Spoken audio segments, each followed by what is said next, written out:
예루살렘에서 첫 번째 회의가 열렸습니다.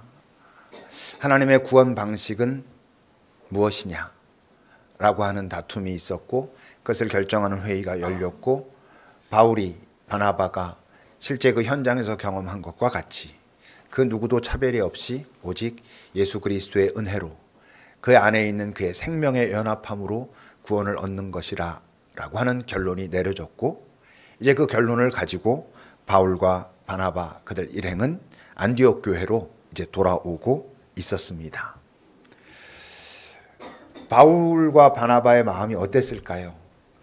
그 전에 전도 여행을 마치고 왔고, 안디옥 교회에 유대에서 어떤 교사들이 왔는데 그들이 뭔가 좀 다른 소리를 하고, 율법도 지켜야 한다, 할례도 받아야 한다. 근데 그건 아니었었거든요. 그렇다면 예루살렘 교회 와서 물어보자. 가서 물었더니 잘 결정이 됐습니다. 그리고 돌아올 때 바울의 마음은 어땠을까? 우선 첫째 느낌은 매우 홀가분했을 것 같아요. 그들의 적이 없어진 건 아니죠. 여전히 그 이후에도 여러 유대의 거짓 교사들은 와서 그래도 율법 지켜야 된다라고 계속 말했지만, 어쨌건 예루살렘 본교회에서 공적으로 그 구원의 방식이 인정됐으니까 자신들이 그것을 해갈 때 훨씬 홀가분한 마음으로 그 일을 감당할 수 있었을 것이고, 그러니까 마음속에 감사가 있을 거고, 그런 감사는 대부분 새로운 설렘으로 이어지지요. 아마 크게 두 가지의 설렘이 있지 않았을까 싶어요. 우선 가장 가까이는 이제 안디옥 교회에 가가지고 이 사람들한테 이 결정한 상황을 알려주면 얼마나 좋아할까.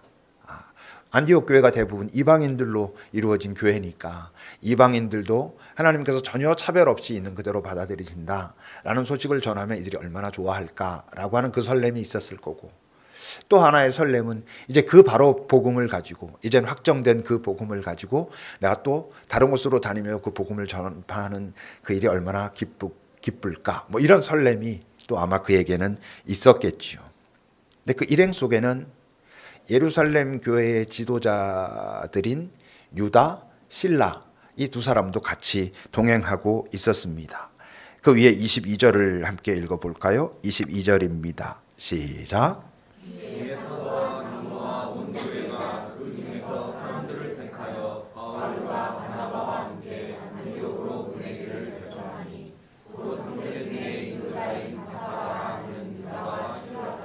유다와 실라는 예루살렘 교회의 어떤 지도자의 역할을 감당하고 있던 사람이었는데, 바울과 바나바를 이제 안디옥으로 돌려보내면서 이들도 같이 가게 한 것이죠.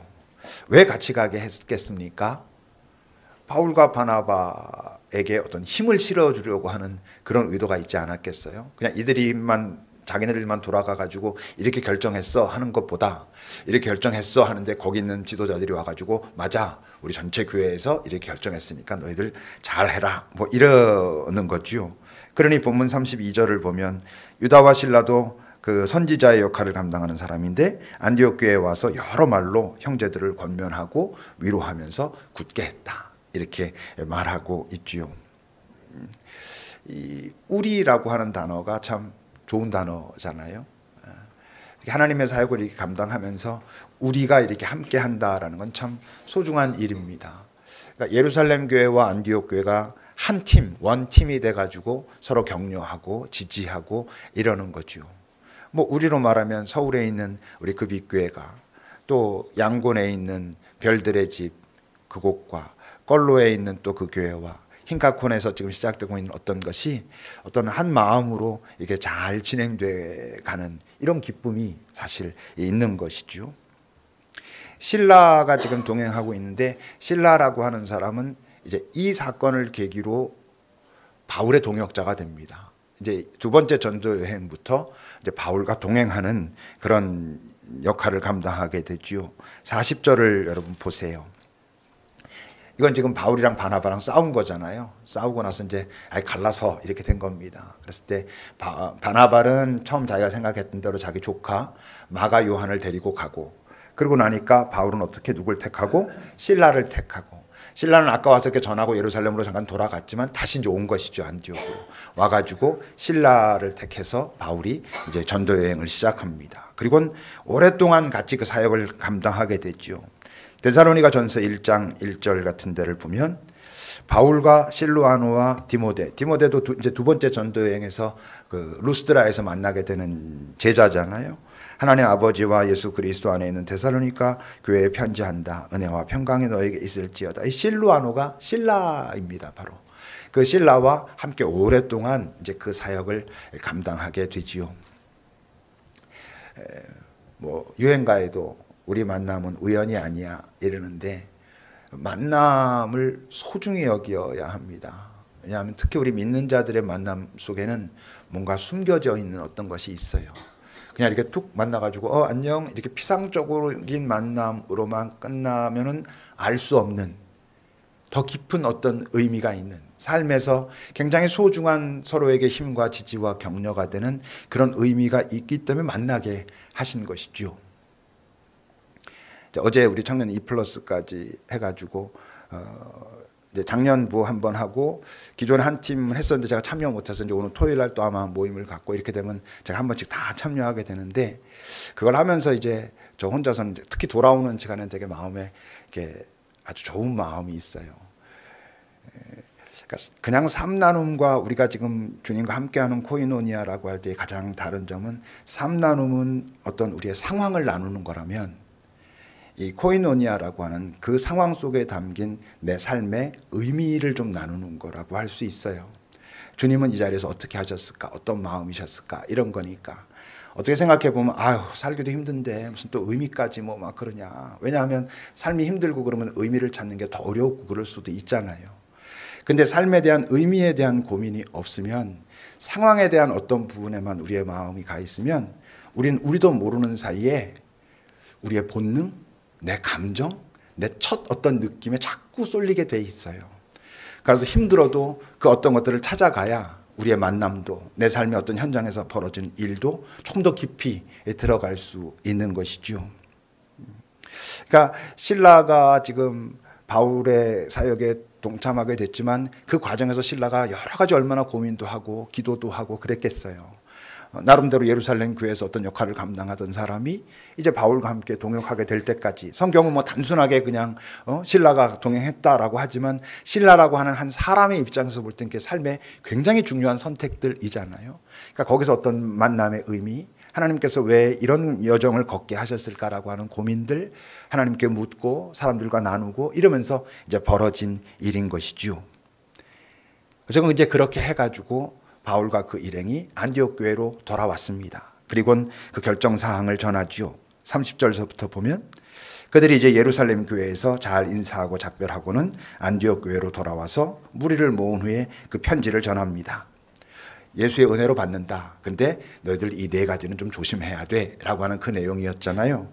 그걸 전하고는, 그러니까 사람들이 그걸 읽고 그 위로한 말로 기뻐했다라고 하지요. 이들의 기쁨은 구체적으로 어떤 감정일까? 예루살렘 교회에 가가지고 회의한다고 갔고 이들은 기다렸을 거고, 이 일행이 돌아와가지고 우리 모두는 똑같이 이방인이나 유대인이나 하나님의 선택된 백성이라고 했던 그 유대인들이나 나중에 우리가 하나님께로 돌아온 우리 이방인들이나 다 똑같이 오직 예수님의 은혜로 구원받는 거래. 다른 조건 필요 없대. 라는 이야기를 이제 들었을 때 그게 이제 안도감 이런 거죠. 내가 어떤 조건 없이 수용되는구나. 뭐를 하면 넌 시켜줄게. 이런 게 아니고 그냥 먼저 받아들여지는. 근데 받아들여졌는데 그것도 받아들여지고 난 다음에 받아는 줬지만 너는 뭐 이방인이었고 너는 하나님을 잘 몰랐고 그러니까 이건 너희들은 좀 따로 특별하게 좀 더 뭐 해야 돼. 뭐 이런 거 없이 그대로 받아들여졌을 때 경험하는 안도감 같은 게 있지요. 교회가 인정했다라고 하는 안도감도 있겠지만 그걸 넘어 뭐가 있는 거겠어요. 하나님이 우리도 우리 모습 이대로 그냥 받아들이시는구나. 그냥 이 모습 이대로 사랑하시는구나 라고 하는 그 안도감. 우리가 뭐 계속 말하는 것처럼 구원은 확신으로 분명해지는 게 아닙니다. 확신이라는 말이 굉장히 분명한 이야기인 것 같지만 우리가 어떤 확신을 갖는다고 할 때 항상 그 뒤에 따르는 건 뭐예요? 내가 갖게 된 그 확신이 정말 맞는지 또 검증받고 싶어 하잖아요. 그러니까 뭔가 확신인 것 같으면 확신은 다음에 또 어떤 그 증거들을 또 막 스스로 요구하고 그래요. 그러니까 구원은 어떤 확신을 갖는다고 되는 게 아니라 안도감이라는 건 그냥 쭉 만들어진 어떤 상태잖아요. 그래서 진짜 구원은 여러분, 구원을 경험하는 자들은 오히려 담담합니다. 아, 하나님이 내 이 모습 이대로 받아들이시는구나. 내가 뭔가를 더 해서가 아니라 이렇게 그냥 나를 사랑하시고 예수의 사랑으로, 그래서 예수님이 이 땅에 오셨고 그렇구나라는 것을 알게 되는 것이죠. 예수 성육신이라는 게 뭐예요? 예수 성육신 사건 자체가 우리를 조건 없이 그냥 받아들이시겠노라고 하는 하나님의 사랑을 확증한 사건인 것이죠. 로마서 5장 8절을 같이 읽어봅시다. 로마서 5장 8절 시작.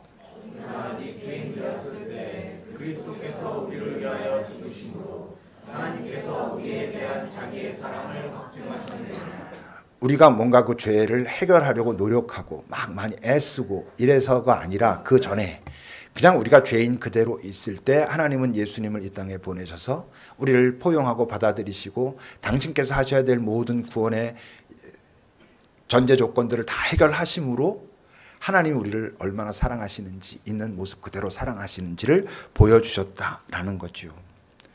이제 그런 점에서 우리 예수의 계명이라고 하는 새 계명은 정확하게 말하면 서로 사랑이 아니고 예수처럼 사랑하는 것입니다.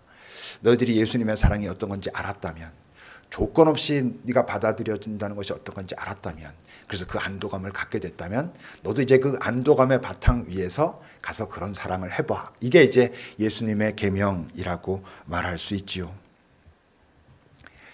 안도감, 다시 말하면 내가 조건 없이 받아들여지는, 조건 없이 수용되는 그런 어떤 평안함 같은 거겠죠.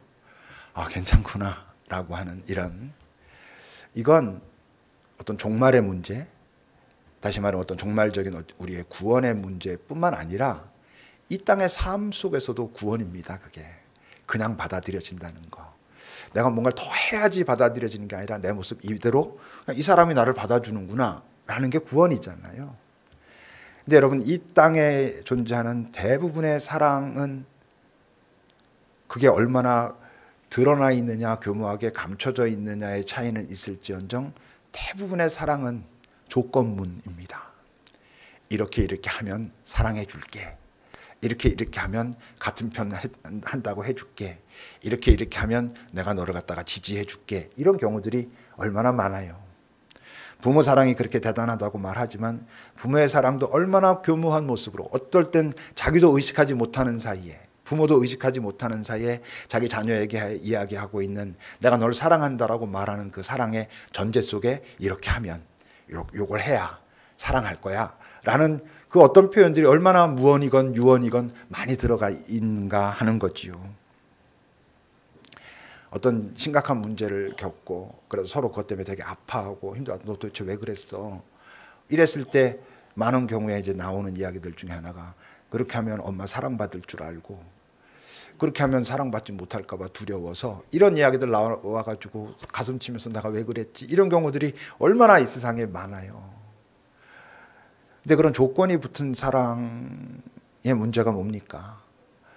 그 사랑을 만족시키려고, 그 사랑의 조건을 만족시키려고 하면 할수록 내가 없어지는 거예요. 저 사람은 나를 이렇게 하면 사랑할 것 같아서 그 사랑 받으려고 내가 어떻게 열심히 노력했는데 나중에 보면 내가 진짜 뭘 원하는 건지, 내 삶은 뭔지, 이런 게 막 헷갈려지는 경우들이 많이 있거든요. 우리가 아이들에 대해서 항상 그런 얘기하면서도 정말 조심해야 되는 게, 나는 그 아이 위해서 이렇게 해야지 너 저기 잘 살 수 있고, 이렇게 해야지 세상에 나가서 뭐 어떻게 되고 뭐 막 그래. 그 아이는 엄마가 말하고 아빠가 말하니까 그런 줄 알고 막 그랬어. 나중에 보면 자기가 뭔지 모르고 이렇게 되잖아요. 부부 사이에서도 얼마나 그래요. 남편의 사랑을 받으려고, 아내의 사랑을 받으려고 거기에 좀 맞춰주면 될까 하고 막 하다가 보면 어느 날 휑 하는 순간들이 오는 거죠. 도대체 뭐지? 내 삶은 뭐지? 이렇게 되고, 친구의 사이에서도 그렇고, 뭐 직장에서도 그럴 수 있고, 내가 없어져요. 점점. 난 사랑받으려고 애썼는데 나중에 보니까 진짜 나는 어디 갔지? 가장 극단적인 대표적인 케이스가 소위 그 연예인들이 그런 거잖아요. 환호가 필요한 사람들, 누가 자기를 기억해 줘야지만 자기의 존재감을 확인하는 사람들의 특징이 뭐예요? 이 사람들이 도대체 뭘 원하는지, 이 세상이 지금 뭘 원하는지, 나에게 환호하는 내 팬들이 뭘 원하는지 끊임없이 그걸 맞추려고 하고, 그것 때문에 환호받고 기뻐하고, 그래 나중에 보면 내가 없어. 세상은 왜 그런 조건 붙이는 걸 좋아할까요? 조건을 붙여야 차별할 수 있거든.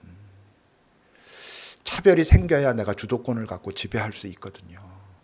그러니까 이 세상은 조건 붙이는 걸 좋아해요. 그래야 내가 우위에 올라갈 수 있단 말이야. 내가 갑이 될 수 있단 말이에요. 갑이 되는 게 잘 사는 거라고 생각하는 세상이란 말이에요.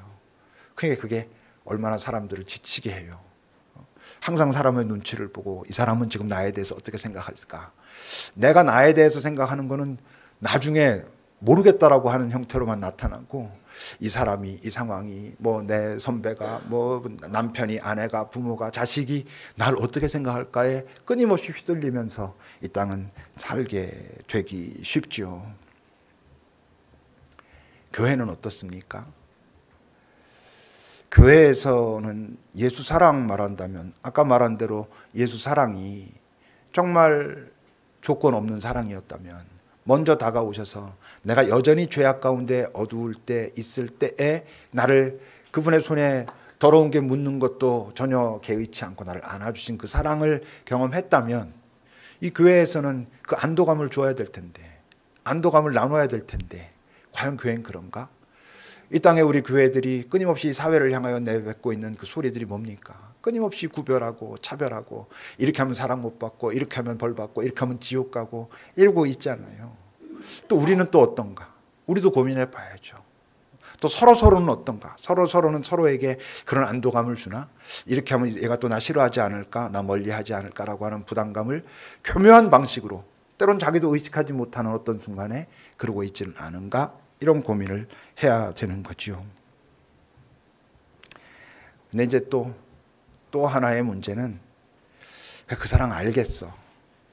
안도감이 있어. 평화로워. 근데 여러분, 우리는요, 그런 평화와 안도감이 있어도 싸웁니다. 그래도 갈등할 수 있어요. 그래도 부딪히면서 살게 될 수 있어요. 본문 36절을 여러분 보십시오. 며칠 후란 뭐 우리가 말하는 단순히 뭐 한 3, 4일 후 이런 건 아니고 이제 꽤 거기에 이제 있었던 것이죠. 뭐 여러 가지를 나누고 기뻐하고 공부도 하고 막 이러다가 이제 바울의 마음에 어떤 마음이 들었겠어요.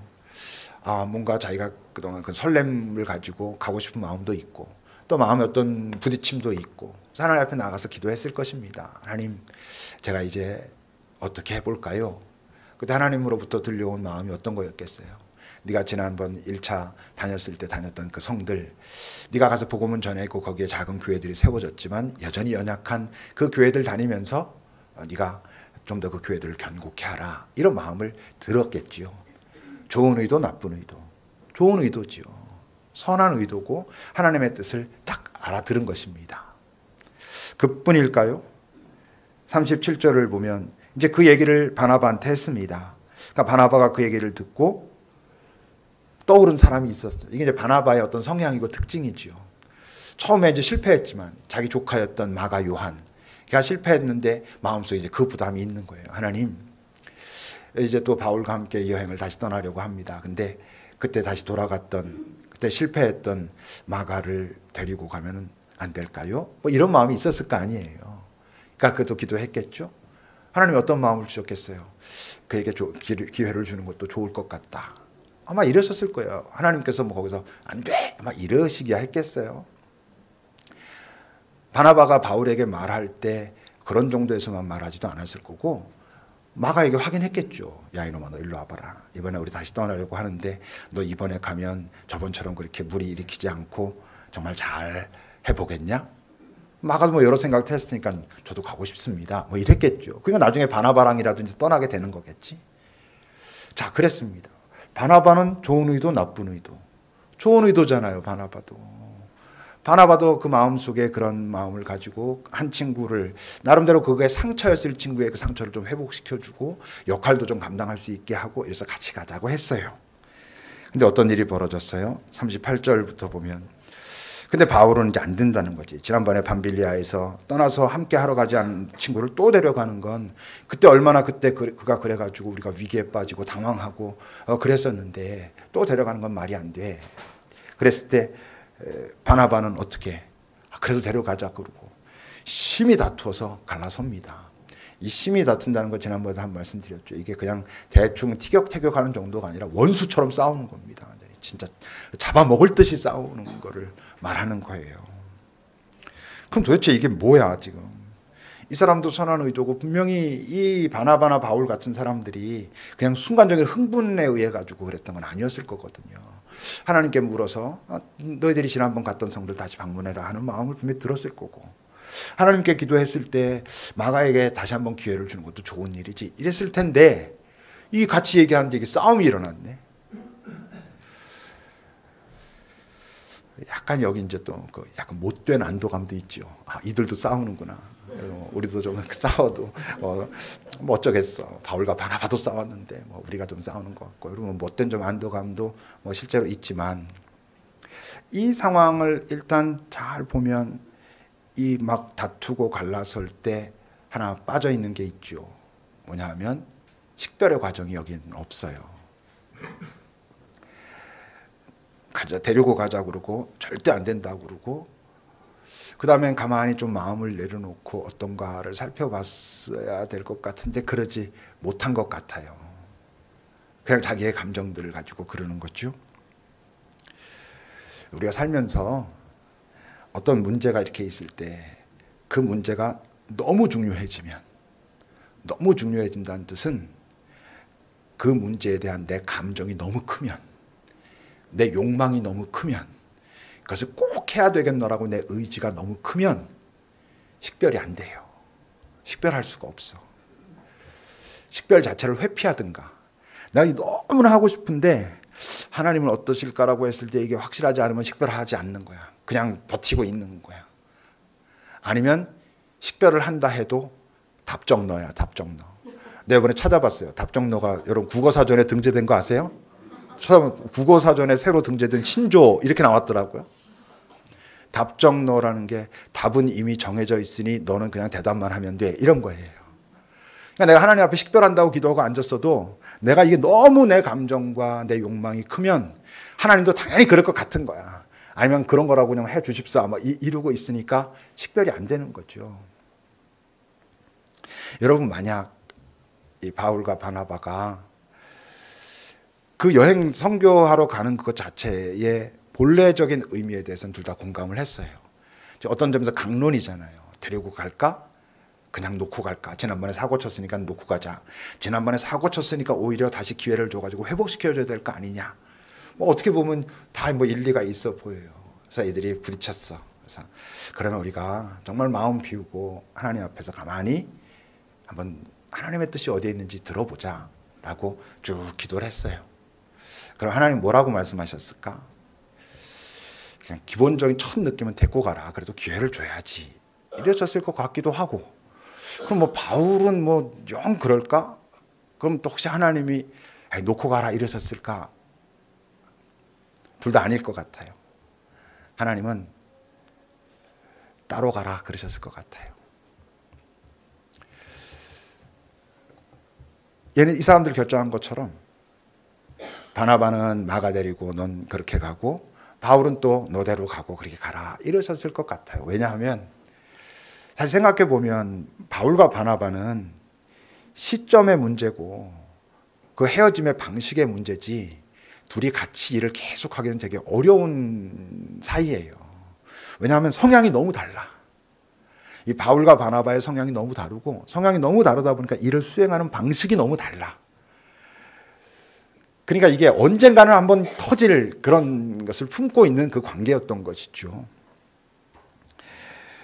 그래서 이제 헤어집니다. 39절 뒷부분부터 여러분 다시 보면, 그래서 이제 바나바는 마가 데리고 배 타고 구브로로 갑니다. 이런 거 보면 아직도 이때까지만 해도 바나바의 권위가 좀 더 있었던 것 같아요. 왜냐하면 구브로로 해서 가는 게 이게 첫 번째 전도 여행의 그 코스잖아요. 그러니까 바로 그 코스로는 바나바가 가고 바울은 그 위쪽으로 해서 자기 고향 다소 쪽 해가지고 길리기아 이쪽으로 위로 넘어가는 거예요. 그렇게 가서 수리아와 길리기아로 다니면서 교회들을 견고하게 했다 그랬어요. 바나바는 어땠을까? 바나바 이야기는 이제 누가가 위주로 써가는 거니까 정확히 기록되어 있지 않지만 바나바도 나름 잘했겠죠. 뭐 그런 마음으로 마가 데려와서 마가도 회복시키고 이러면서 했고, 그러니까 이제 나중 얘기들 저 뒤에 나오는 성경들 보면 바울과 마가가 화해도 하고 뭐 나랑 같이 있다 이러고 이제 이런 일들이 다 벌어진 거겠죠. 이들이 이제 훗날 좀 후회하고 아쉬워해. 참 그때 그렇게까지 막 그럴 건 아니었는데 라고 한다면 그 후회와 아쉬움의 대상은 갈라선 것이 아니었을 것입니다. 갈라선 걸 후회한 게 아니라 심히 다툰 거. 그렇게까지 서로 원수처럼 다투고 이러지 않아도 될 문제였는데 왜 그땐 그렇게 우리가 서로의 감정을 갖다가 봐주지 못하고 막 그랬지? 이걸 아마 아쉬워했을 거고, 이들이 나중에 화해했죠. 화해했으니까 뒤에 성경들 보면 이제 화해했기 때문에 나타날 수 있는 여러 이야기가 있고, 또 다 안디옥 교회 출신들이잖아요, 지금. 그러니까 뭐 전도여행 같은 거 하면 또 돌아왔을 때 어떨 때 만나기도 했었고, 이런 소식도 저런 소식도 들으면서 그는 그렇게 하고 있구나, 또 이 사람 이렇게 하고 있구나, 막 이런 과정을 거치면서 화해했겠죠. 근데 화해했다고 또 합칠 필요도 없는 거야. 그냥 각자 하면 되죠. 잘. 그냥 그렇게 하면 되지. 뭐 또 화해했다고 또 합쳐가지고 하다가 뭐 예수님을 사랑하고 예수님을 믿는다고 그가 가지고 있는 기본적인 성향 자체가 바뀌는 건 아니거든. 우리는 막 불같은 사람이 차분해지는 게 하나님의 은혜가 아닙니다. 불같은 사람은 건강하게 불같아지는 것이고, 차분하고 얌전한 사람은 건강하게 차분하고 얌전해지는 것이지, 갑자기 은혜를 받았더니 얌전했던 사람이 불같아지고 불같은 사람은 뭐 얌전해지고 이런 법은 없어요. 거의 대부분 없어요. 내게 있는 그 기본적인 기질, 성향 이런 것에 주님이 들어오심으로 그것이 견고해지고 건강해지는 존재가 되는 것이죠. 다를 수 있는 것이죠. 사랑하는 공동체, 사랑하는 사람들끼리도 갈라설 수 있어요. 물론 어때? 평화롭게. 평화롭게 갈라선다는 건 뭘 의미해요? 서로의 다름을 다 잘 인정하고 존중하면. 사실 바나바와 바울이 헤어질 때 데려가자 말자로 막 그런 문제로 심히 원수처럼 싸울 게 아니라 잘 기도하면서, 근데 너가 일하는 방식이랑 내가 일하는 방식이 참 우리 다르잖아. 이게 옳고 그름의 문제가 아니라 다름의 문제라고 한다면 우리가 한번 각자 이렇게 하는 것이 더 많은 시너지 효과를 낼 수 있을지도 모르겠다라고 서로 다름을 인정하고 존중하고 평화롭게 헤어졌다면 이들은 훨씬 마음이 편안했겠죠. 근데 이 당시에는 이제 그러지 못했던 거였죠. 물론 최선은 뭐예요? 최선은 배려하고 존중하고 어떤 부분 좀 참고 기다리고 인내하면서 함께 가는 게 물론 가장 이제 좋은 것이죠. 우리 급익교회는 어떻습니까? 어떤 친구들이 저한테 가끔 하는 소리가 있어요. 목사님 진짜 하나님께 감사해야 된다고. 도대체 이 땅의 목사들 중에 급익교회 교인들 같은 사람들이랑 목회하는 사람 몇이나 될 줄 아냐고. 말을 해도 그렇게 한다니까. 그 말을 들으면 이제 속에서 올라오는 게 있지만 또 가만히 생각해 보면 맞거든. 사실 뭐 제가 막 아주 안 그런 척 하는 것도 아닐지도 몰라. 이미 다 드러나게. 좀 고집도 세고 또 지 맘대로 뭐 하고 싶어 하고 막 그러잖아요. 그래서 잘 압니다. 여러분들이 그래 참아주자. 목사님 그렇게 하고 싶으면 한번 그렇게 합시다. 뭐 이런 거 제가 알죠. 그래서 뭐 고맙고 그렇죠. 정말 이 교회 공동체가 저는 서로에게 그런 안도감을 줄 수 있어야 되는 것 같아요. 저도 참 그런 연약함들이 많다는 걸 이렇게 발견하고 뭐 계속 좀 뭐 사실 이번 주에도 여러 가지 이런저런 것들 고민하면서 이제 그런 생각들도 했었는데, 교회에서마저 정말 그 하나님의 사랑을 이야기하고 있는 우리들마저 그 하나님이라고 하는 존재에 대한 안도감이 없으면, 우리가 예수의 은혜로 받는다고 하면서도 사실 저 어린 시절 신앙생활했던 교회도 생각해 보면 끊임없이 하나님은 두려운 존재였어요. 이렇게 하면 벌 줄 것 같고 상 받으려면 이래야 될 것 같고, 하여튼 내가 뭔가를 하는 것이 항상 하나님의 반응을 이끌어내는 전제였던 것으로, 하여튼 그 여러 방식으로 그렇게 들어왔었던 것 같아요. 근데 아니거든요. 우리가 하나님을 알면 알수록 하나님은 먼저 나에게 사랑하시고 내 모습 그대로 받아들이시고 그리고는 나랑 더 좋은 길을 함께 걷자 이러시는 거잖아요. 복음서에 나와 있는 예수님이 만난 많은 사람들을 보세요. 예수님이 항상 하시는 말씀이 내가 너를 정죄하지 않는다는 거예요. 너를 죄인으로 내가 선언하지 않겠다라는 거죠. 그분은 겉에 드러나 있는 어떤 그의 행동의 열매들, 결과들을 가지고 그를 얘기하지 않았고 그 행동을 만들어낸 네 마음속에 있는 그런 상처, 그런 부재는 괜찮아. 네가 아파서 그런 거야. 그 부분이 해결되면 너는 건강한 삶을 살 수 있을 거야. 이렇게 다가오셨잖아요. 그러니까 우리가 이곳에서 만약 제가 여러분들에게 선포하는 그 말씀이 하나님을 두려운 존재로 여기게 한다든지 그것은 그 반대가 하나님을 쉬운 존재, 아무렇게나 해도 되는 존재라는 의미랑은 전혀 다르죠. 두려운 존재로 인식되게 한다면 제가 여러분들을 조작하려고 그러는 거예요. 이렇게 해서 이 사람들이 이렇게 하게 해야지 하는 나쁜 의도가 의식적이건 무의식적이건 그래서 그러는 거고 하나님 그분 자체는 있는 그대로 먼저 사랑하시는 거예요. 먼저 다가오셔서 사랑하시는 거죠. 그럼 우리가 그걸 배워야 돼요. 그 안도감이 있어야 우리가 어떻게 할 수 있다고? 다른 사람 그렇게 대하죠. 이 사람이 이렇게 되니까 저렇게 되니까 막 그거 따지지 않고.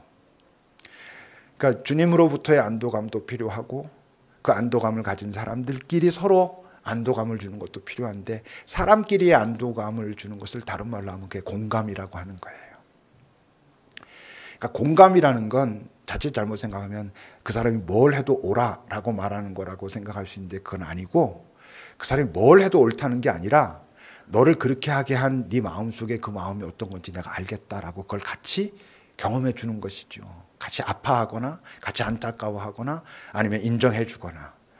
그러니까 사람들이 다른 사람에게 우리가 부담감을 갖고 눈치를 보게 되는 건 내 행동이 잘못됐다고 뭐라고 꾸중하는 사람을 부담 갖는 게 아니에요. 그게 아니라 내가 이렇게 하게 한 내 마음속에 있는 여러 아픔과 어떤 어려움들에는 전혀 관심이 없는 사람이 겉으로 드러나 있는 어떤 것만 갖고 말할 때 점점 불편하고 피하게 되는 거잖아요. 근데 여러분 그건 우리가 노력한다고 되는 건 아니에요. 그건 우리 안에 없어. 그런 능력 자체가. 그러니까 내가 너희 사랑한 것처럼 너희도 가서 그렇게 사랑하라 라고 하는 건 그 사랑을 먼저 알아야 되는 거죠. 아까 말한 그 사랑 알아도 우리가 싸우기도 하고 이랬지만 그래도 끊임없이 다시 그 사랑 확인하고 내 안에 그 사랑이 있나? 내가 지금 가지고 있는 하나님에 대한 이미지, 내가 가지고 있는 예수님에 대한 이미지는 바로 그렇게 먼저 오셔가지고 있는 그대로 사랑하신 그 하나님의 사랑을 내가 지금 받고 있나? 라는 걸 확인하면서 여러분 그 안도감이 있는 상태에서 다른 사람을 보면 다르게 보이게 돼 있어요. 그 사람에 나타나 있는 열매만 보이는 게 아니라 그 안에 있는 어떤 아픔, 안타까움, 절규 이런 게 이제 보이기 시작하는 것이죠. 알아도 우리가 그걸 온전히 하기는 어렵지만 온전히 그렇게 하는 건 참 어렵지만 이걸 의식하고 있는 건 매우 중요하고 이 공동체가 그것을 의식하는 공동체가 돼야 하는 건 하나님의 공동체라면 너무 당연한 일인 것이죠. 기도합시다. 잠시 우리 자신을 돌아보는 시간을 가집시다. 여러분 스스로에게 한번 물어보십시오. 나는 정말 예수를 믿는다고 할 때 예수님은 내게 안도감을 주시는 분인가? 내가 하고 있는 행동 모두를 다 좋아라고 말씀하시진 않지만 내가 하고 있는 여러 가지 그런 좀 나 스스로도 별로 마음에 들지 않고 이건 좀 고쳐야 되는데라고 하는 그런 문제들 속에서 나를 이렇게 막 건드리고 있는 그런 부분을 주님은 보고 계시는구나, 알고 계시는구나. 아이고 다행이다. 이런 안도감이 내게 있는가? 없다면 주님께 다시 그렇게 기도하셔야 됩니다.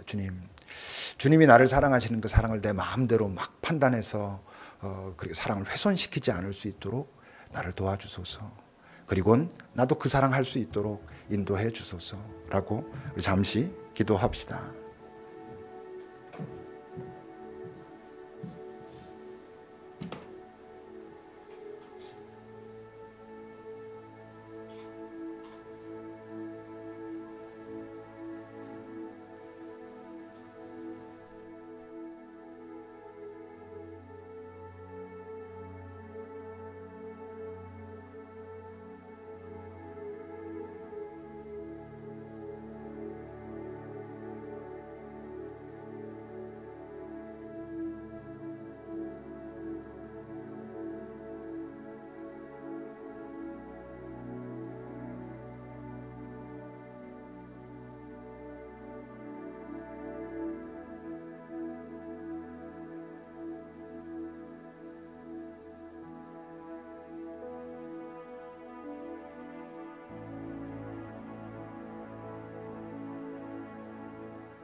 주님, 우리에게 다가오신 주님의 사랑을 우리는 의심하고 이해하지 못하고 그 사랑 그대로 받아들이지도 못할 만큼 우리 자신이 진짜 사랑의 경험이 별로 없음을 또 인정합니다. 그래서 주님의 사랑조차 내가 익숙한 방식으로 그 수없이 많은 조건들을 붙여서 주님의 사랑조차 내가 인식함으로 하나님이 오히려 내게 더 어렵고 불편한 존재가 되는 경우들은 또 얼마나 많은지요. 그냥 아무것도 할 게 없다는 걸, 그 사랑 속에 우선 쉬어야 된다는 걸, 그 수없이 많은 조건에 시달렸던 나를 내려놓고 이젠 그냥 쉼으로 점점 이게 나구나를 알아가야 한다는 걸, 그래야 주님의 손 붙들고 한 걸음 내딛고 점점 더 잘 건강한 진짜 내가 되어 간다는 걸 우리가 믿게 하시고 경험하게 하시고 주변에 있는 사람들에게 보여주게 하시고 칭찬은 받으며 어깨가 우쭐해질 때마다 점점 내 실체는 없어지는 그런 속임의 자리로 우리가 가지 아니할 수 있도록 우리를 지켜주소서. 교회가 먼저 하나님의 사랑을 바르게 알 수 있도록 교회 공동체의 우리 구성원들이 그 사랑을 서로 나누며 서로가 서로에게 참 이 사람을 보니 내가 안전하구나라고 믿을 수 있는 그런 관계를 맺어갈 수 있도록 우리에게 은총을 베풀어 주십시오. 예수님의 이름으로 기도합니다. 아멘.